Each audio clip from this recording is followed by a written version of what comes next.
In the heart of Africa lies a country called the Democratic Republic of the Congo. It is a vast place with lush forests, vigorous rivers, and incredible riches such as gold, timber, uranium, cobalt, diamond, etc. These natural resources have inspired a most unnatural history of greed and violence.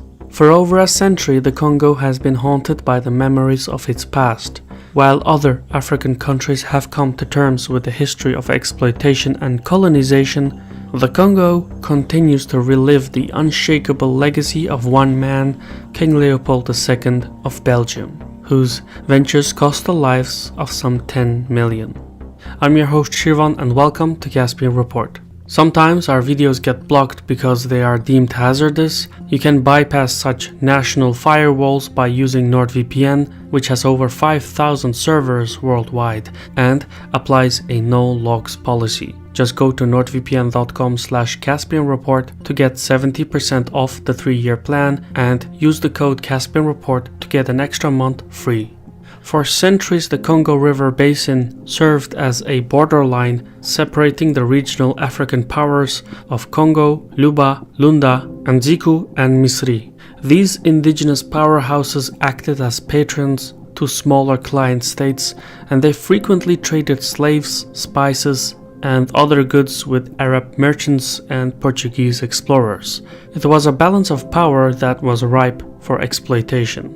In Europe, the wheels of industry began to turn, and with the Industrial Revolution came a new demand for materials, including rubber, a strategic resource then monopolized in South America. The post-Napoleonic nationalist fervor that swept across Europe and the economic downturn of the 1870s resulted in the abandonment of free trade for protectionism.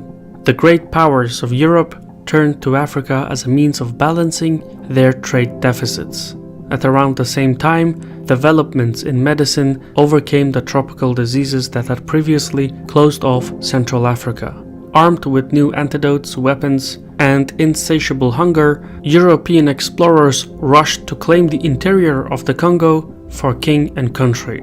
King Leopold II of Belgium, a constitutional monarch and a keen entrepreneur, sought to use the Congo's high natural occurrence of rubber to overturn the South American monopoly.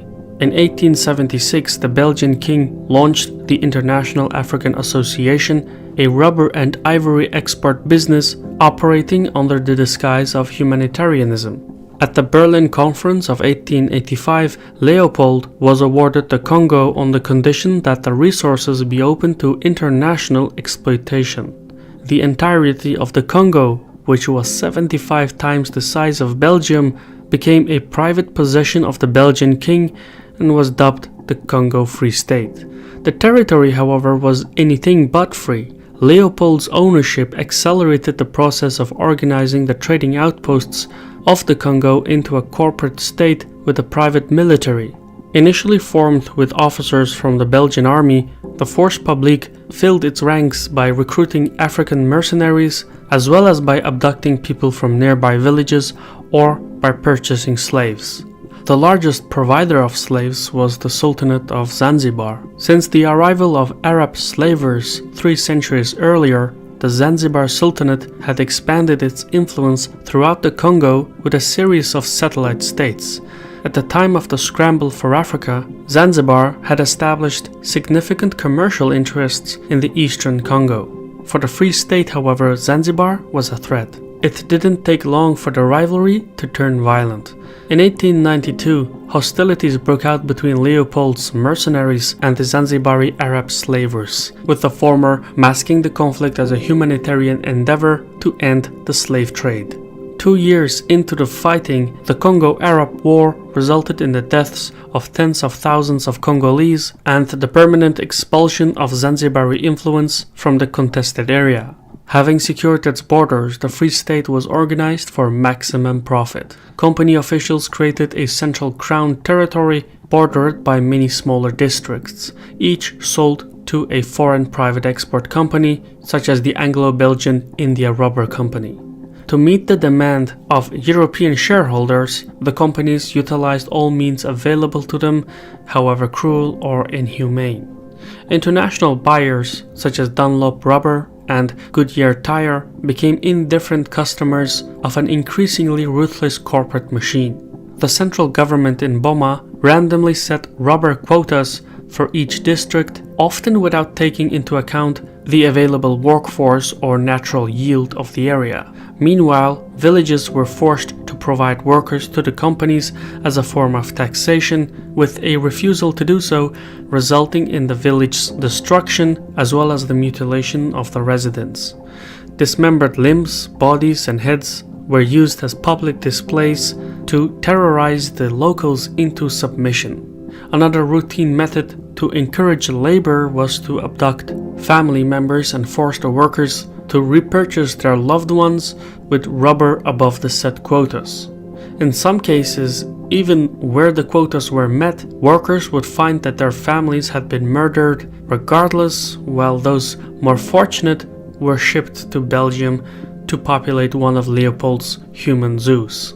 To minimize expenses, proper equipment was scarcely provided. Instead, at the pain of the whip, the Congolese were often made to harvest rubber with their skin. Those who refused to comply would be subject to, or were to have their families subject to, beatings, torture, rape, or execution. In the company of death, the prized possession of the Free State soon earned the name Red Rubber. Modern weaponry was provided to Leopold's militia only on specific terms. All cartridges were to be accounted for, and for every cartridge expended in execution, the victim's hand was to be provided as proof of execution. Soon enough, severed hands were provided to excuse labor shortages or to shorten one's period of forced labor. The demand for dissected hands then inspired a new black market, whereby villages would be raided by local officials for the harvesting of hands. Among the mercenaries of the Force Publique emerged a system of organ trading and cannibalism, cultivated in part by the Free State authorities to inspire terror and obedience. For the millions of Congolese, their homeland had turned into a living nightmare. Entire communities, drained of their most able-bodied workers, ceased to exist. Villages were abandoned, and a whole generation of children was left to starve. With no new generations to pass on the knowledge, the traditional systems of farming and trade that had existed for millennia across the Congo collapsed in a mere decade. Crop rotation was replaced with a network of rubber monocropping, which degraded the soil and resulted in widespread famine. With millions of refugees going about, diseases ranging from smallpox and sleeping sickness to syphilis and gonorrhea increased across the area. In some districts, dysentery and malnutrition alone would cause the deaths up to 60% of the population. The demographics of the Congo was so radically altered that Lingala, a language previously confined to the mouth of the Irubu River, emerged as a common tongue. Imagine, for instance, how drastically one must alter the demographics of France and Spain for Basque to appear as the primary language. That is essentially what happened to the African interior. Under the jackboots of the Free State, the pursuit of profit had cost the lives of between 10 and 20 million Congolese, with the consensus being 10 million. The region was mutilated beyond recognition. For the Free State, however, business was booming. Congolese rubber came to dominate a third of the worldwide rubber market. In 1888, during the early years of the Free State, profitability was recorded at 260,000 Belgian francs. By 1905, the wealth had ballooned to 47 million francs. With this newfound wealth, King Leopold, who came to be known as the Builder King, was able to provide for urban renewal throughout Belgium. Not everyone in Europe pretended not to notice the atrocities taking place in the Congo Free State, but attempts to bring public attention to them were met with a well-armed propaganda machine that slandered activists into public isolation or, in some cases, suicide. Nonetheless, in 1908, under domestic and foreign pressure, Leopold eventually conceded his private colonial hold to the Belgian parliament. The king then spent the last years of his life destroying any evidence of the abuses of the Free State. To a certain degree, it worked. For almost a century after his death, Leopold was remembered not for his brutality, but his great construction works. As for the Congo's rubber, it was eventually phased out when the compound was introduced to South and Southeast Asia. By then, the Congo became an area of irrelevance. So much so that when the country gained independence in 1960, only 30 Congolese had graduated from university nationwide. Moreover, since the Congo had been plundered so thoroughly and its people had lost an entire generation, knowledge of traditional farming and trade was lost. The Congolese had to import most of their basic necessities. As such, the newly independent Democratic Republic of the Congo was burdened with more debt than any other African country. The lack of organization, whether in education, agriculture, or public institutions, as well as the high sum of debt, sealed the fate of the country. The years following independence were chaotic, with one secessionist war to the next.